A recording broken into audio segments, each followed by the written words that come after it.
All right, everybody, thanks for coming back. This is experiment 3 of our molecular commotions lab. And now we're going to examine the effects that temperature has on reaction rates. And so what I have in each cup here, starting on this side, this is boiling water. At least it was boiling. I mean, it almost exploded in my microwave a few moments ago. So this is hot water. This is room temperature water. And here you can see that I've got some ice cubes in here in order to make this water pretty cold. And so I'm going to remove my ice from here because it's been sitting in there for a couple of minutes, but this is definitely colder than my other two. And so what I'm going to do is drop in my Alka-Seltzer tablets. Again, I wish it was all at the same time, but it's not going to be able to be because I have to hold the phone. But here we go. Here is one Alka-Seltzer in hot, room temperature, and cold. And now you can see exactly what is going on here. Which one is dissolving faster? Which one is giving us a more rigorous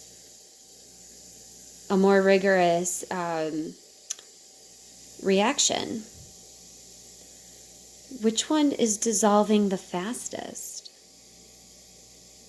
All right, it looks like over here, that's it. I'm done. That was only maybe about a minute. And the next one to go looks like it's probably going to be my room temperature. And you can see I still have a whole Alka-Seltzer tablet here in my cold water. Yep, there it went.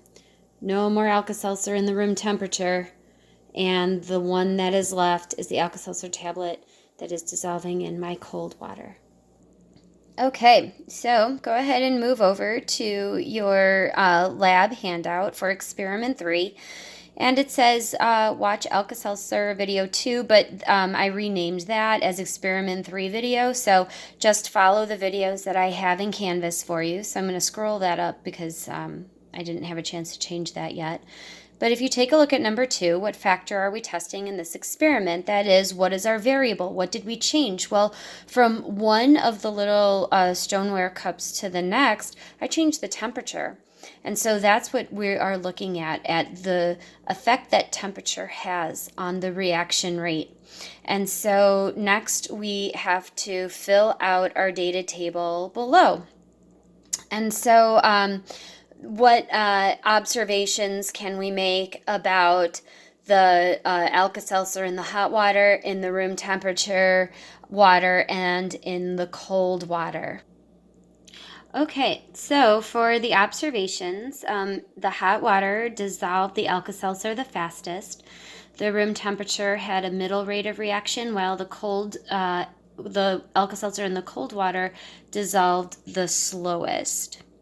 And so what does increasing the temperature do to the kinetic energy of the molecules in the solution?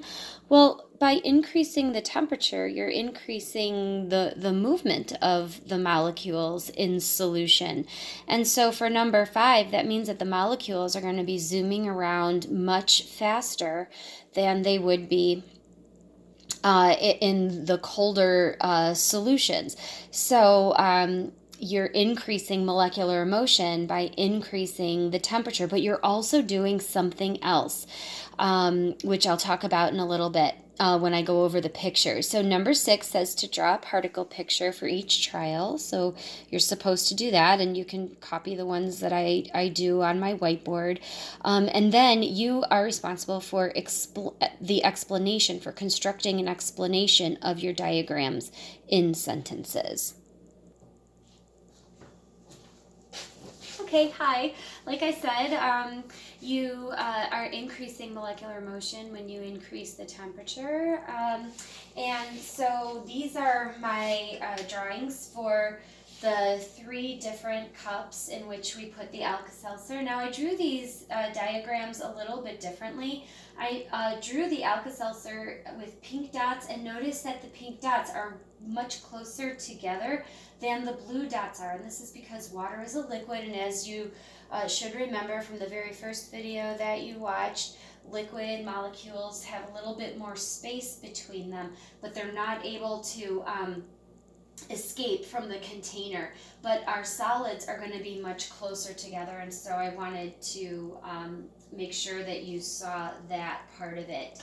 And so in my cold water, we have some very slow moving water molecules, and I'm just going to put a little zoomie like on the back of each water molecule, just showing that they're moving for sure, but they're not moving very, very fast. And so when the molecule comes in and collides with the surface of the Alka-Seltzer tablet, well, it's not going to collide with a lot of force because it's moving so slowly. The same with this guy, moving slowly, and it's not going to collide with a lot of force.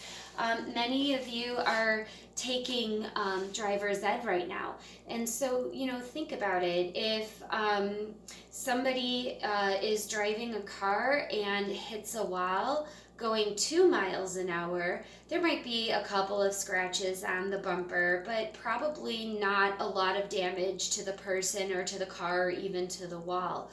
But let's increase the speed of that vehicle. If somebody hits a wall going, 25 miles an hour, well, now there's probably going to be a greater amount of damage to the car. The person might have a little bit of whiplash as their head, swings forward and then backward with the impact. And the wall could even sustain some damage too. And so if you increase the rate of speed of the vehicle, you are increasing the force of impact. And it's the same thing with molecules. By increasing their speed, you increase their force of impact, and that also adds to the reaction rate. So let's look at our room temperature. That's what RT stands for, the room temperature water. The room temperature water, we said on our data sheet, had like a middle of the road reaction rate. And so I'm going to show that these are just going to have 2 zoomies. Zoom, zoom, zoom, zoom, zoom, zoom, zoom. Only 2 zoomies per little molecule here. And so when these guys impact, there's going to be more force. More force. So my X's showing the forces, notice, are getting a little bit bigger to show that when you increase the speed at which the molecules are traveling and the speed at which they are knocking into the molecules of the Alka-Seltzer, it just goes to show that that force is going to be greater, and there's more energy there, and so it can also increase and affect that reaction rate.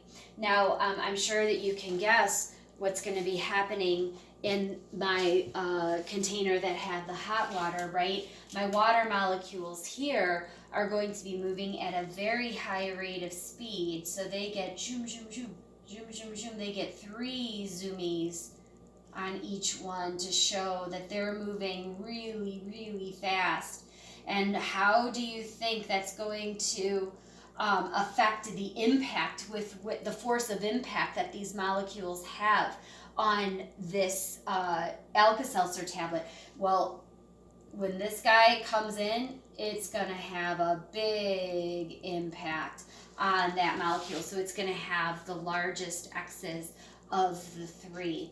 And so by increasing the temperature, you're increasing the speed of the molecules, and you're increasing that reaction rate because, again, like you're going to have more collisions and you're going to have them with greater force.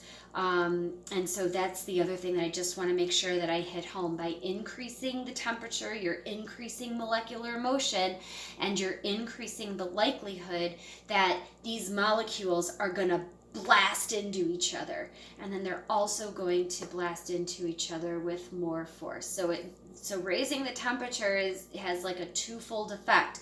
You're increasing the number of collisions, and you're increasing the force at which they occur. All right, now go ahead and write your own explanation, and thank you so much for participating in my chemistry kitchen today.